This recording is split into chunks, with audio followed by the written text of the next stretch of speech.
Shalom, Yesharala. First and foremost, I want to give all praises and glory to Yahweh, by Hashem, Yahushai, by Hashem, Ruchah Kodash.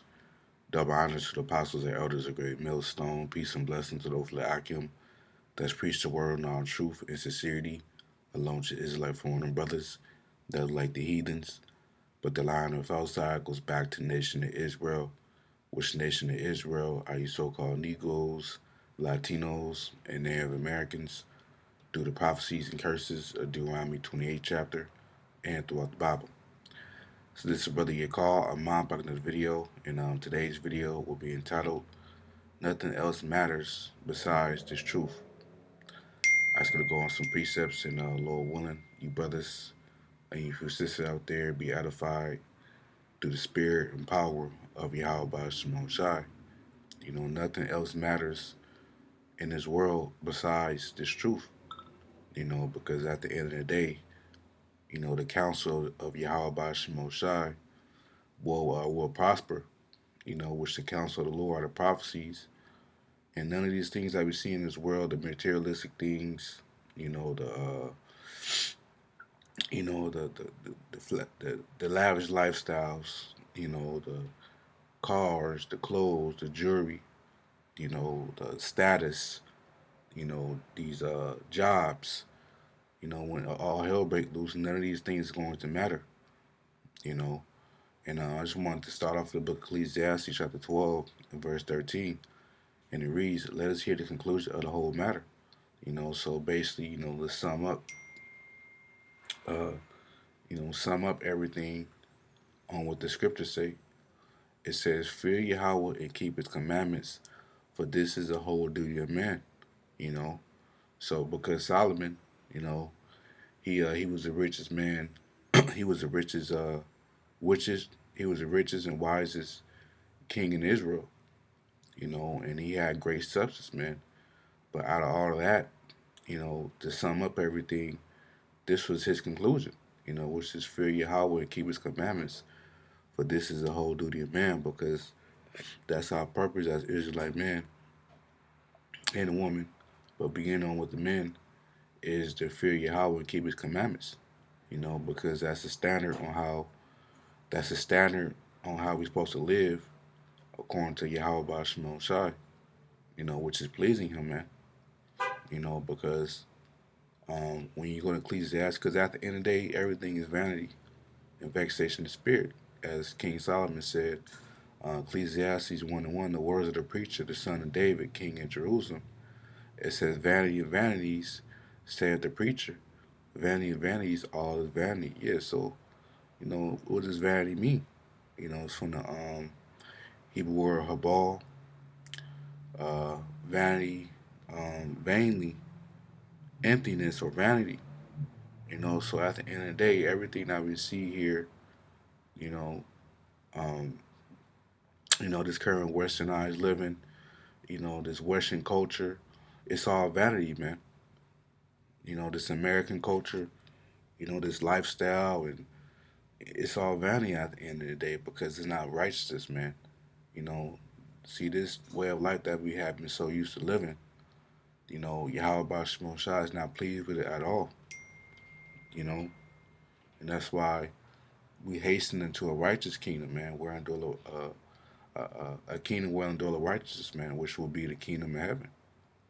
You know, it says, and we jump down to verse, let's see, yep, verse 12. It says, "I, the preacher, was king over Israel and Jerusalem. And I gave my heart to seek and search out by wisdom concerning all things that are done in heaven." So Solomon will often do case studies, to just, to be able to find out the reason of things, whether it was good or evil. Because as a king, a true king has to know, you know, the difference between righteousness and wickedness.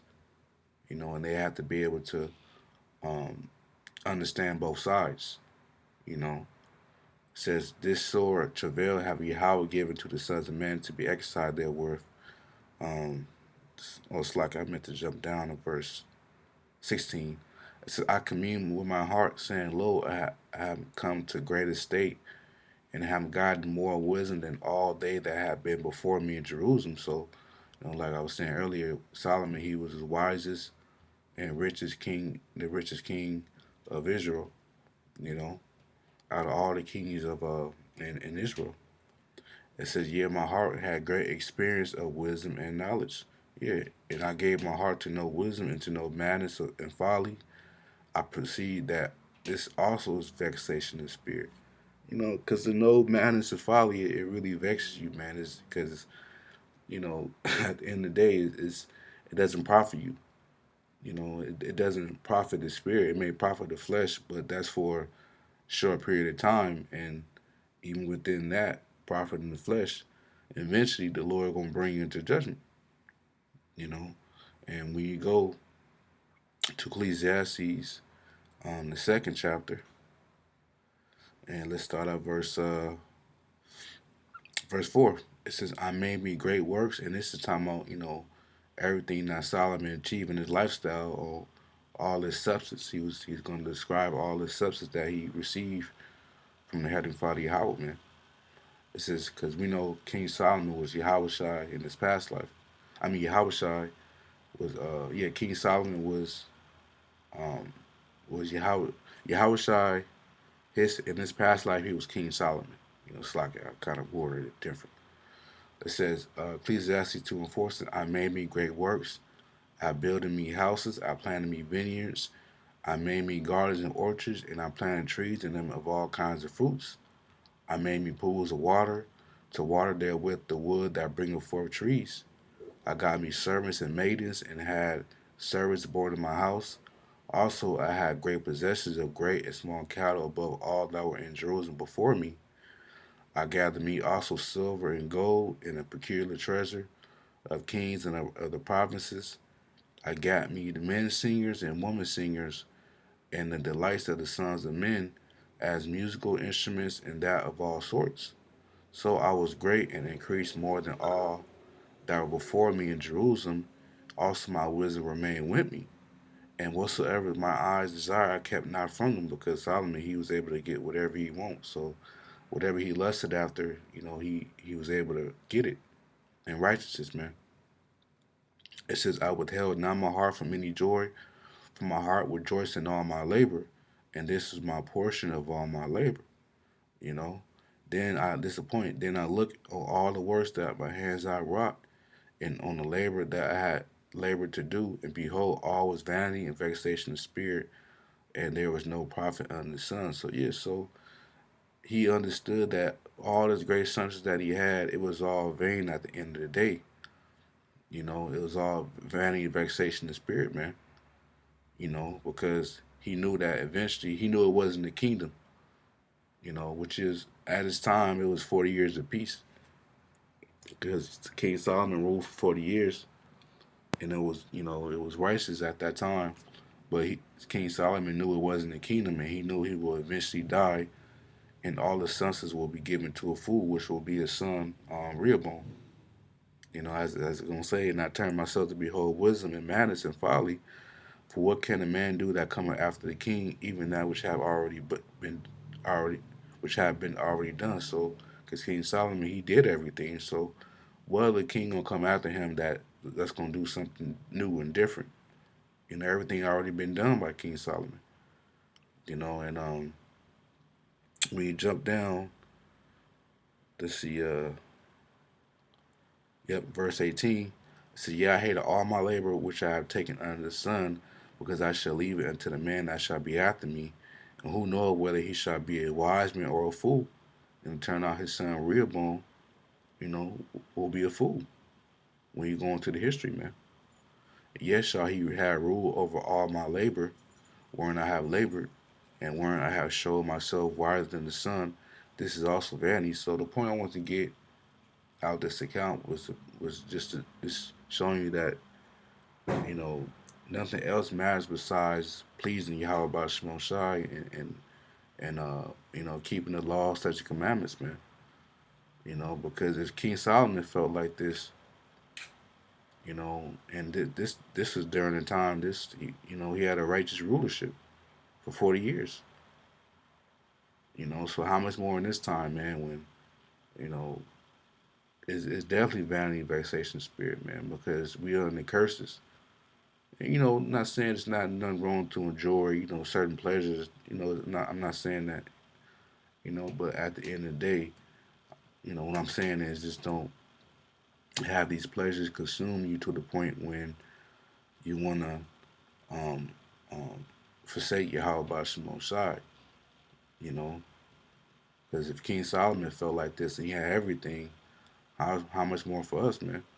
We don't the the the the things that the Lord gives us, man. It's for us to deal with balance and faith. Slacking, gotta take this call. Hello? Yes, this is he.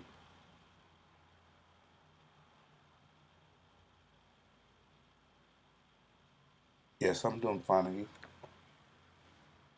Hmm. Yes.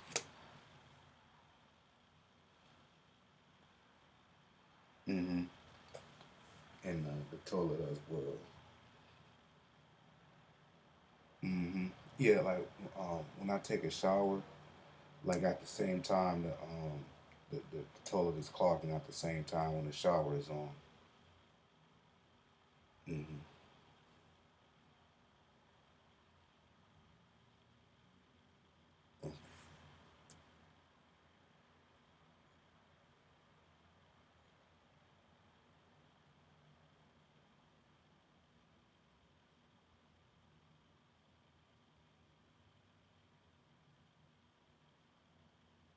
Okay. Okay. Yes. They'll be here by today, right?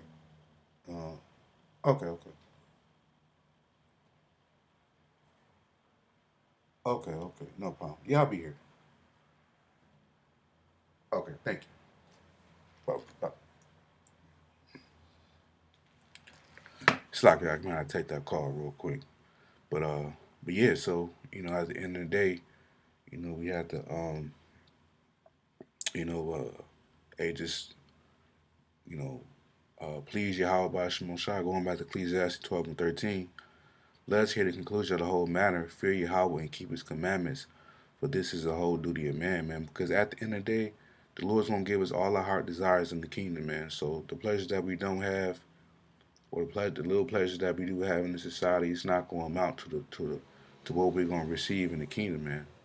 Lord willing, we be of those men to be party elect, to be joint heirs with Yahweh Shai, man. You know, so um, as Yahweh Shai said, keep your eyes single. Gotta be mindful of the distractions, social media, and you gotta you know sometimes we in this flesh, so we gotta always recenter and remember our first love, man. But this is Matthew chapter 6 and verse let's see uh 22. The light of the body is the eye. If therefore thy eye be single, thy whole body shall be full of light. Yeah, so our eyes talking about our spiritual eye, you know. So it has to, we have to keep our eyes single, meaning you know focus mainly on one thing, which is His knowledge, man. Above all things, our heart got to be singly minded and towards Yahweh Shai and pushing His gospel, man, and worship Him and keeping the laws, such commandments to the best of our ability. But if thine eye be evil, if your eye be evil, meaning you love this world, you fell out the truth, you made this world your comfort. It says thy body shall be full of darkness, and therefore the light that is in thee be darkness. How great is thy darkness? Very dark, because the scriptures also speak about gross darkness, the people. And darkness, we know darkness also represent ignorance, so you don't want to be in a state of darkness and ignorance, man, to the point when you love in this world, you don't want to worship Yahweh Shai no more, so you don't want to be like that, you know. So just got to keep our eyes singles on Yahweh Bashar with this truth. Because at the end of the day, none of this matters, man.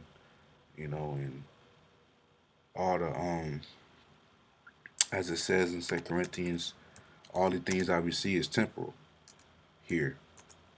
You know, Second Corinthians 4 and verse um, 17. For our light affliction, what is but for a moment, which our light affliction represents, bearing our cross, catching hell in his faith. It's only but for a moment, and it's easier said than done. Of course, it's easy to say it. When everything is going, you know, it's easier said than to go through it. But hey, the Lord, this is our rite of passage, so we gotta endure our fiery trials, man. But it's only for a moment.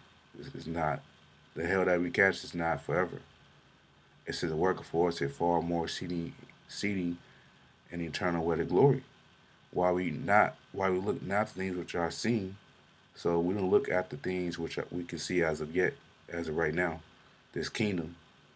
But at the things which are not seen, we look at the things which are not seen, which is, the kingdom of heaven, man, righteous being upon the face of earth, having our enemies and our footstool, beginning on with Yahweh Shai, man.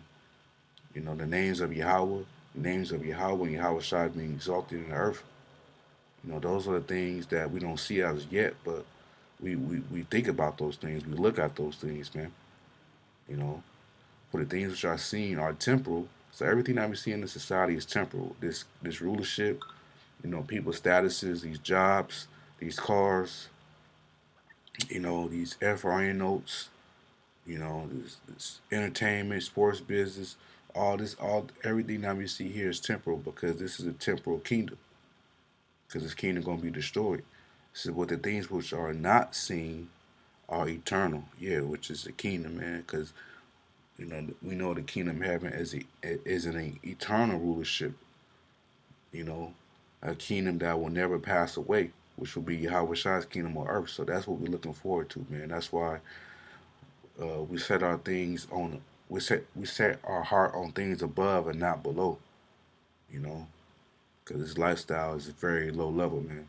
His Western culture is very low level, compared to our culture, our history, our heritage, man. As Hebrew Israelites. So, so yeah, I just want to make a lesson on that. Slocky, I had to take that call earlier, so Slocky it was a little pause, but Lord willing, the lesson was still edifying, and until next time, Maki, Shalom.